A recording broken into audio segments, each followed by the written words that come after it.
Bonjour à tous et à toutes, chers adhérents de BHC. À quel point c'est important de faire attention aux noms auxquels on donne à nos enfants. La Gemara nous raconte dans Masechet Yuma qu'une fois Rabbi Meir, Rabbi Yossi, Rabbi Yehuda étaient en chemin, ils sont arrivés dans un hôtel, une auberge, et ils avaient les trois un porte-monnaie. Ils ont demandé à l'aubergiste, est-ce que tu as un coffre-fort par hasard où tu peux nous garder notre argent? Il a dit, pas de problème. Rabbi Meir lui demande, comment tu t'appelles? Alors il lui dit, Kidor. Pas en français, Kidor, c'est en hébreu. Et il lui dit, ah, c'est bon, merci, j'ai pas de porte-monnaie. Bon. Le lendemain, ils veulent continuer leur chemin, ils viennent chez l'aubergiste, lui demandent, on peut recevoir nos porte-monnaies? Il dit, quel porte-monnaie? Je ne sais pas de quoi vous parlez. Alors ils sont venus voir Rabbi Meir, il dit, comment tu savais, toi, de ne pas lui donner ton porte-monnaie? Il dit, parce que je lui demandais comment il s'appelle. Il a dit qui dort. Et il y a un verset qui dit qui dort ta puchot Emma. Que c'est une génération qui change tout le temps sa parole. On ne peut pas lui faire confiance. Alors il nous dit, pourquoi tu ne nous as pas dit alors?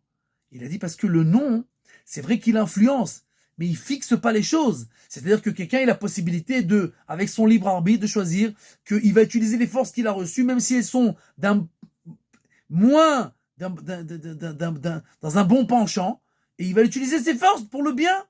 Donc moi, je ne peux pas aller dire du mal sur lui, rien qu'à cause de son nom. Je sais qu'il y a des chances, à cause de son nom, que ça va être comme ça, mais ça ne fixe rien.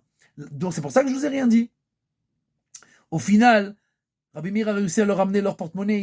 Il a vu ce jour-là que sur la moustache de l'aubergiste, il y avait des lentilles. Alors il a envoyé quelqu'un, il a dit, va dans la maison de l'aubergiste et dis à sa femme qu'il a demandé les porte-monnaies qu'il a amenées hier, et le signe qu'il t'a envoyé, c'est qu'il a mangé des lentilles aujourd'hui. Et la femme a vraiment envoyé, comme ça il a réussi à rendre les porte-monnaies aux deux autres rabbins. Mais de là, on apprend à quel point c'est important de faire attention aux noms auxquels on donne à nos enfants. C'est clair que aujourd'hui, il y a des gens qui donnent toutes sortes de noms complètement bizarres, des noms nouveaux qui ne veulent rien dire, ou des fois des noms qui veulent dire des choses pas bien, ou des noms qui utilisent le nom de Dieu, alors qu'on n'a pas le droit d'utiliser le nom de Dieu, et en fait, ils font du mal à leurs enfants. C'est vrai qu'après, l'enfant, il a le libre arbitre, mais la case de départ, c'est une mauvaise case. C'est-à-dire que les forces que tu donnes à ton fils sont déjà dans le mauvais côté. Donc il faudra toujours faire attention de prendre conseil, de poser la question, etc. Est-ce que c'est un bon nom? Est-ce que c'est un nom qui est bien de donner? Et après, prier pour que mon fils ou ma fille utilise des forces qu'il va recevoir et les influences positives qu'il va recevoir avec le nom qu'on va lui donner et qui pourra servir à Kadosh Baruch Hu avec son libre arbitre. Be'atzlacha ve'bsorot tovot.